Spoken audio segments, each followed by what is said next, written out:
Welcome to Orange Tofu Banana Hammock, the easy way to enjoy podcasts, online videos, and photography. Oh, wait, you're listening? Okay. All right.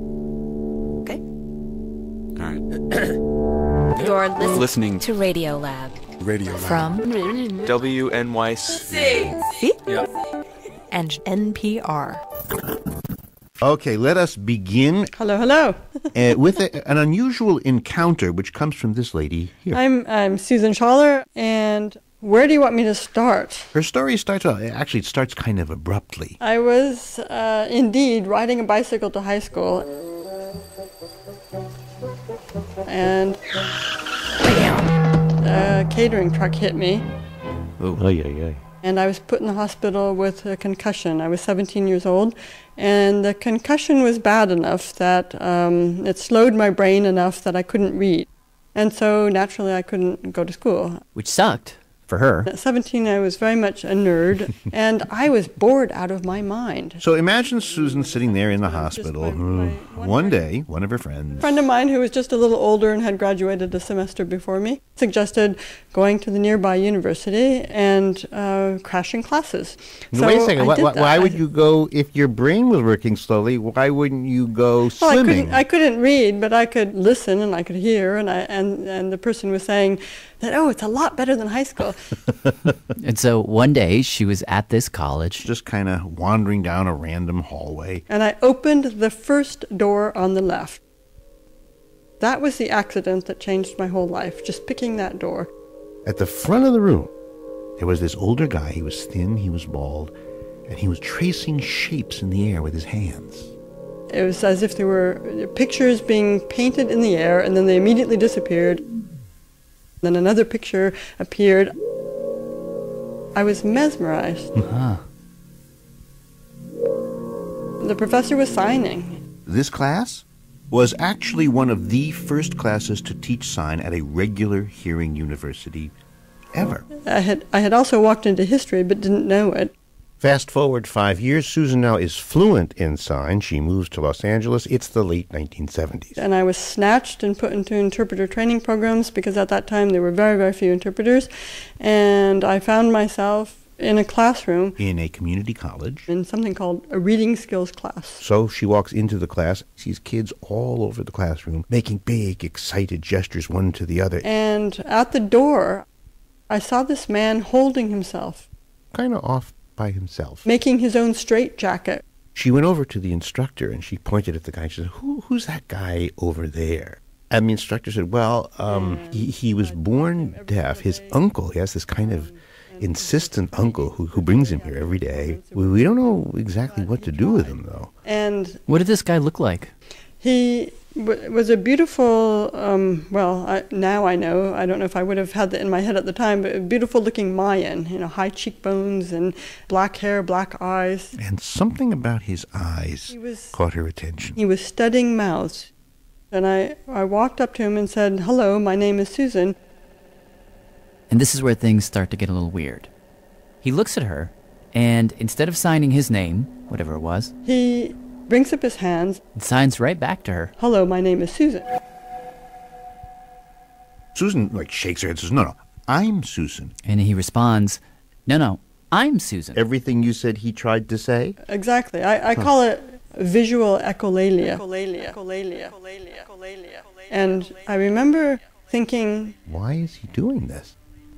I mean, Susan, did he look like he had some kind of disability or condition? He was intelligent. I wouldn't have been able to answer if you had asked me, how can you see intelligence? But you can actually see intelligence in people's eyes. He was just missing something. To copy me meant that he didn't really know what I was doing.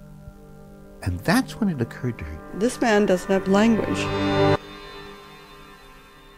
Wait, how old was this guy? He was 27 years old. And in all that time, no one had taught him sign language or anything? Well, he didn't know he was deaf. He was born deaf. He didn't know there was sound. Really? 27 years, no idea that there was sound. He could see the mouth moving, could see people responding.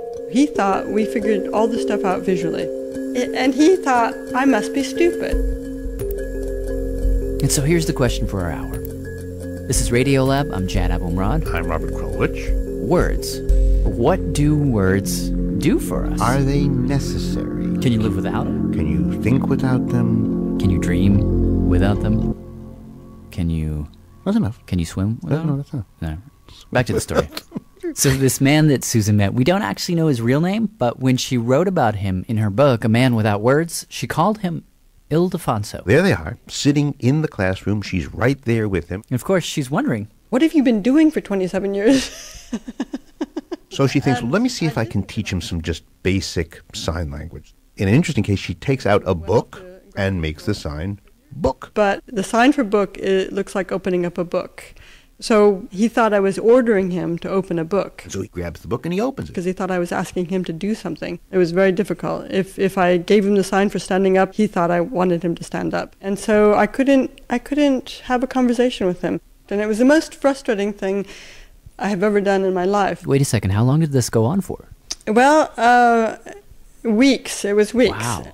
Oftentimes, when we said goodbye or just left, we couldn't really say goodbye, I really believed that we wouldn't see each other again. And I was oftentimes very surprised when he would be sitting there at the table. And I think sometimes he looked surprised that I showed up. But after a couple of weeks of him Constantly miming, copying me. she had an idea. Perhaps it's just possible that if I died tomorrow, I would have had only one really, really good thought in my life. And this was it. I thought, I'm going to ignore him. I taught an invisible student. I stopped talking to him and I stopped having eye contact and I set up an empty chair. And then she says she would hold up to this empty chair a picture of a cat. And I was trying to explain to this invisible student that this creature, a cat, so I'd be miming a cat and petting a cat, and then I signed the sign for cat. Then she would hop to the other seat, the invisible student's seat, and pretend to get it. Oh, I know, with my facial expression. Oh, I get it. So you're playing all the parts. You're both the teacher and the invisible student. That's right, Wow. right. Doing all these crazy things, and he just watched me. He stopped copying her, which was good. But I do this over and over and over for days and days and days. And she says he just didn't get it. He looked bored a lot of times. But one day, in the middle of one of these endless pretend student exercises, Something happened. out of the corner of her eye, she sees him shift his body. And he looked, it's interesting how his body was upright and he looked like something was about to happen. He looked around the room. This is a 27-year-old man, and he looks around the room as if he had just landed from Mars and it was the first time he ever saw anything. Something was about to happen. His eyes grew wider, she says, and then wider. And then He slaps his hands on the table. Oh, everything has a name.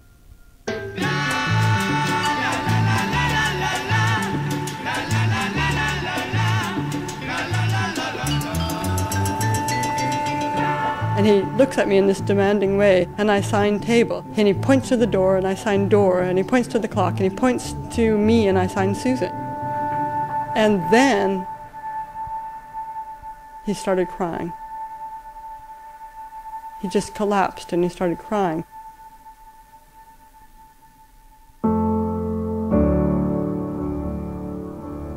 What is it that happens in human beings when we get symbols and we start trading symbols?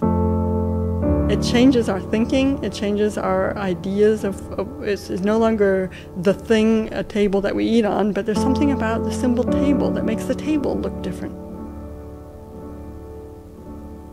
Ildefonso was in love. He was in love. It's like everything has a name. And for the first couple of weeks, he had this list of names that kept growing and growing. Paper, eagle, clock, green. I kept copying words for him Cat, alligator, hat, cardinal, and gave him the sign for door. door, Then I would door, write D-O-O-R. serpent, see that, And he strawberries, folded this paper paper, as if it was treasure, and he would pull it out every day and he would lion, carefully unfold it tiger, and he would add to it. orange juice, apple, blue jay, thinking, leaf, horse, leaf, idea, Add to it. lamb, blue, table, bird, wall. The name. Add to it. Pig, left, front, right. Cows, hawk, left of the blue wall. Octopus, symbol, treasure, bird, eggs.